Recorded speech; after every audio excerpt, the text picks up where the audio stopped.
All right. If anyone would like the opportunity to ask us questions, feel free, or we can just talk about stuff. This is just specifically to Ben, but I'm curious on how you model the trader utility, because it seems like you guys have a measure for it in your simulations, and then also it's something submitted to the network, right? So in picking who has the largest value for the objective function, solved it best, but how do we know that is actually solving it best for the traders? So what is like trader utility? Right, so we worked with a lot of different... right. Like we can hear each other. We have experimented with a lot of different variations of trader utility. One that we've done a lot with has been trader surplus. So this is the limit price that it's the difference between the price that you get and the price that you quoted in your order in the first place. So the clearing price, and so you can make a difference there. And this is considered utility or surplus this is one fairly reasonable measurement that we've been experimenting with that is always non-zero, or always non-negative. And so yeah, this is just one. We've experimented with trading volume, of course, although this is certainly not an economic theoretical model. It's much more better to work with these utilities. And surplus is the one we've been using the most. I'll just speak up. So Yondon, you said in your open questions, the provider selection algorithms and the ways to make them like Sybil resistant and using things like stake. Could you talk more about that and the kind of open questions there and how, whether it's a stake or other kinds of Sybil resistant algorithms you might use? Yeah, so what I was getting at with that open question was that I think the easiest thing that you can do for provider selection today is stake-weighted selection. And then you have a Sybil resistance mechanism, which is your staking system. But I wanted to highlight that there might be two separate components you want to think about when you think about provider selection.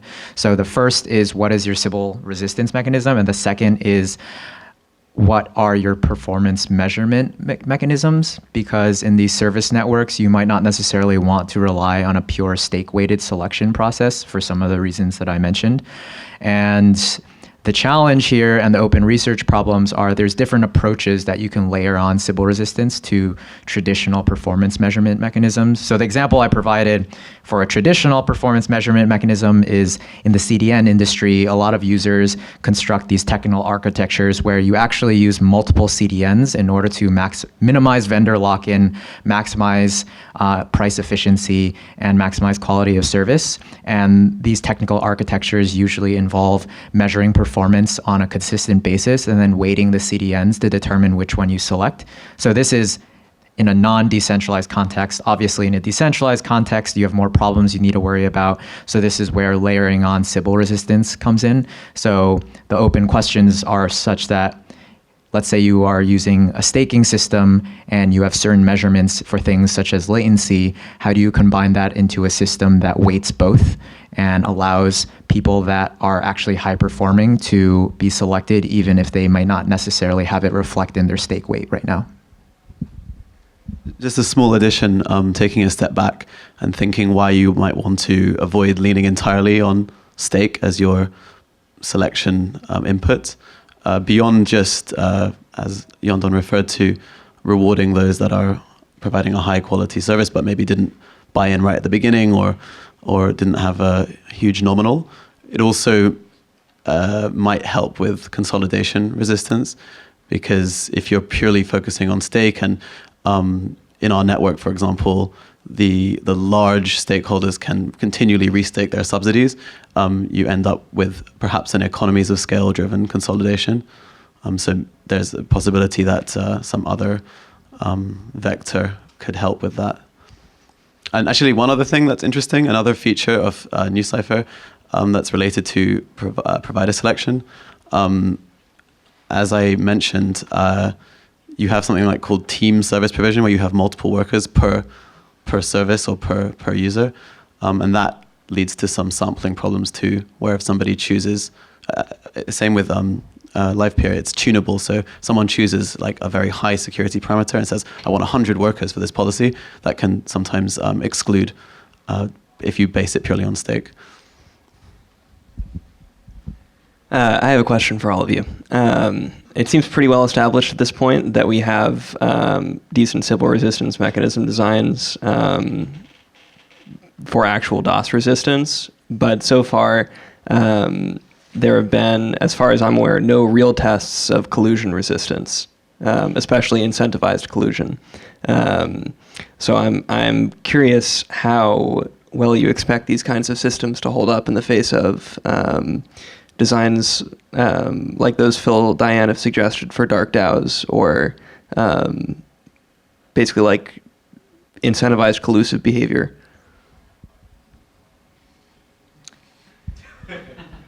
I think to answer that question, I guess it's worth thinking about the setting that you're operating in and the type, like the consequences of collusion. So for example, like Phil Diane's work on dark DAOs focuses a lot on the implications of like on-chain voting systems and how collusion can implicate that. So I guess the first thing to identify is what are the consequences of collusion.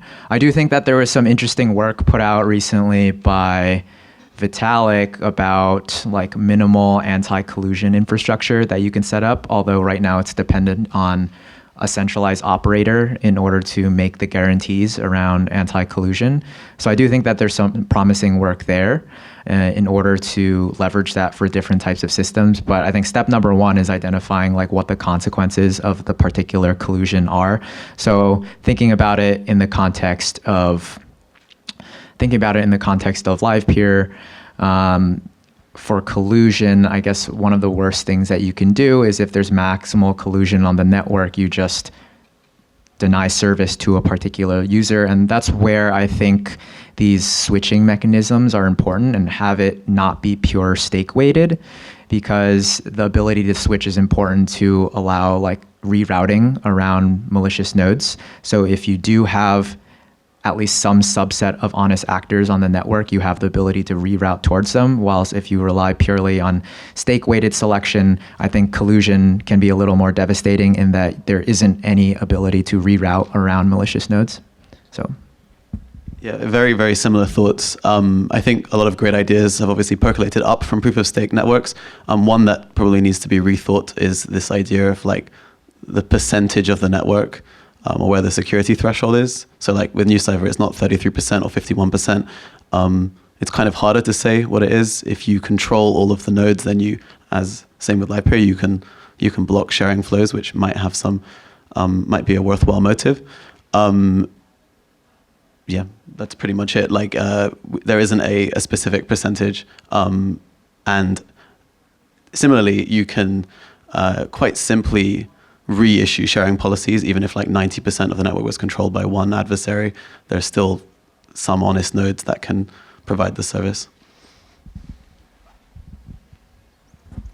All right, so your question got me thinking about which components of our protocol could be susceptible to some form of collusion.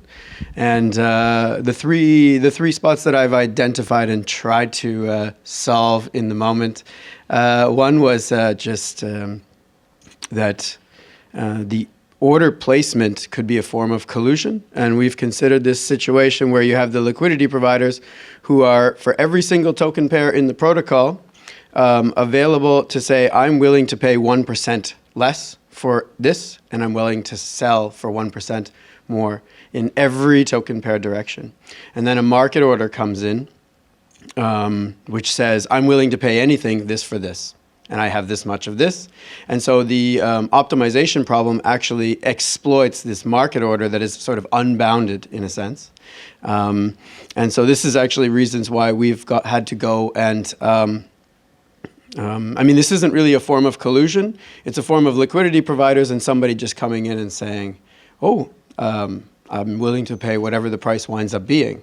But the optimization problem actually exploits those types of orders. And so market orders need to be sort of redefined in a form of boundedness, or at least given some form of boundedness. Alternatively, there's this problem of minor front running, which is a form of collusion, I suppose. And our sort of attack against that is this sort of sealed bid order collection. So the miner itself, the miner themselves doesn't really know what the orders are anyways, so they can't choose to include or not include them. Of course, collusion amongst solvers is kind of non-existent in the sense that these solvers need to be providing feasible solutions. If they don't, they're losing their stake in the first place. And these feasible solutions are well defined in accordance with the constraints of the system, so people know that they can actually get their prices. And these are just a few places I've identified where some collusion could come up, and trying to whack them all with all of them. So I've been thinking about this a lot with your design, and the problem of collusion in your model is between the solvers and the miners. Because if I'm a miner who's solving, I can DOS other solvers and just not provide the solution. And then with 5 minutes, you have decent reorg protection, but in Ethereum, 20% of the time you're reorged.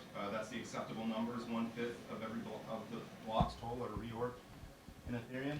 So you take 1/5 of 5 minutes. You work it out. If I'm a miner, I only include my transactions because I know in my own chain, and then I only allow my solvers to solve my feeds. My orders in my chain. And then if I set the spread wide enough, I can afford to DOS the other miners to grind out that attack. Although in this protocol, you provide the objective, you say, I have a feasible solution with this value beforehand. The contract decides that this message.send or this address is the one who's expected to be providing the solution within some time window. Yeah, but I filter that as the network attacker, so I decide which bids actually get seen on chain in the first place.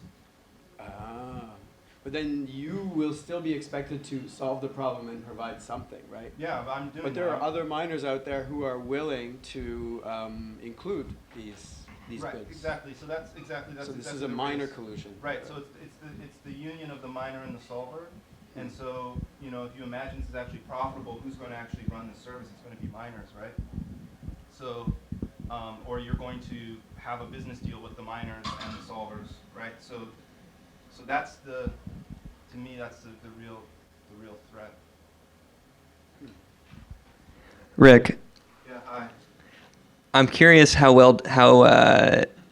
happy or unhappy you are with our definitions of rationality and Byzantineness. I think they're disgusting. I'm sorry, I'm not in the best of moods. But no, I think a lot of the rationality discussions are very frustrating. So to answer your previous question, you have to price it, right? So a lot of times if you look at like a bonding curve, right, and this actually answers your question about rationality. When you look at a bonding curve, if you have your buy and sell spread on your curve, then you can basically say, all right, an attacker can bankrupt my my system, but I'm going to have some money left over to restart the system, right? And I'm sorry, that was probably super terse for people who don't already know what I'm talking about. Let me try that again. So in a bonding curve, you can have a buy price and like A times B equals K. But if you say that it's not the same in both directions, so like A times B, like epsilon something, and then B times A, epsilon something else. Now we have two different curves, and now I can sort of protect against someone trying to drain the curve, as opposed to just saying that the price is at infinity, or that last one on your chart, like the second to last one, I can actually just ensure that I get paid when someone tries to attack the system. And so you can apply that same mechanism to all the mechanisms that have been described here, where basically an attacker comes and they are, they literally have 1,000,000 times the resources as the next biggest person, because that's what a whale is in crypto space. Literally, there's someone who has literally 1,000,000 times the resources as potentially the next person. And so that person shows up and they say, okay, I'm going to shut down the system. And you say, okay, great, it cost you $5 million. And they say, awesome, I'm going to pay $5 million, I'm going to shut down your system, everyone's happy. You go take the $5 million, you restart the system, your users have a bit of disruption, but everyone moves on, and that should be, a disincentive to rational actors. But as we've seen in the history of the cryptoeconomic space, there's lots of irrationality, right? I mean, an enormous amount of irrationality from the dollar perspective. I think I saw another question. I've thought a lot about coalition proof mechanisms where we don't assume any kind of rationality. So I'd love to talk to like Beard and the recycler and Charlie about this kind of thing. But I had a question for Matt, which was similar to the live peer, because my area is not really the encryption and then the decryption part. But are you vulnerable to the kinds of things that live peer was talking about, where you decrypt and then how do you deal with the worries about exposing these combined? Right. So the current implementation does not have these sealed bids. Right now, we're working with a proof of concept that just to see if people would be interested in such an exchange mechanism, have something out there. At some point, yes, this is something we're hoping to do more research on, called distributed key generation. But this requires, of course, another party of people who could potentially be colluding. So, of course, we have not had time to do much in there. This is just an idea. We're just looking for implementation, ways to implement encrypted orders in a way that's also, so there is something that's less feasible and more secure, where you can submit your encrypted information, but then you have a whole nother phase where you reveal your information. You physically do it, which is you from a user perspective not super great, because you have to make a transaction, wait, make another transaction, and then the protocol just sort of acts on those which were revealed. This is a secure one, but it's secure but inconvenient. So there's this distributed key generation, but of course could potentially involve collusion. And I can't say that I've spent too much time thinking about collusion in the first place. I think that's just about all the time we have. All right. Thank you, everyone.